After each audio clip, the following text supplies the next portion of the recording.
AMMOYO KADI nga ada sumagmamano ang nalatak nga opisyal ti formal ang adaptar kas anak ti na dumaduma probinsya kan munisipyo iti Cordillera, mangipapayda iti dayaw kan mapapigsapay ti relasyon ti nasyonal a gobyerno kan lokalidad. Pakairaman nandito ni Prospero Popoy de Vera, sigod a Commission on Higher Education Chairman, nga inadaptar ti probinsya ti Kalinga iti April 2022, kan naikan itinagan nga alingag.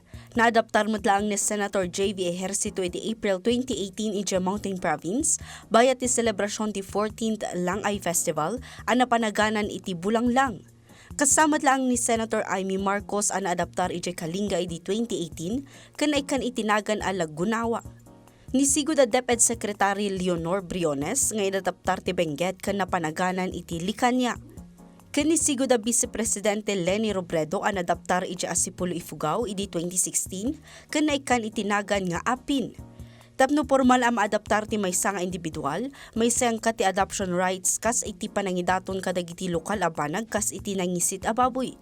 Panagkaus iti tradisyonal abado, kan ti panangipaay iti lokal kan adaan Kaipapanan anagan iti tao a maadaptar.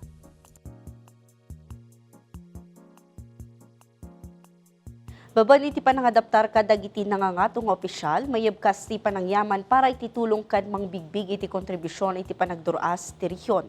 Ita, AMMOYO, barungal daw barungadan.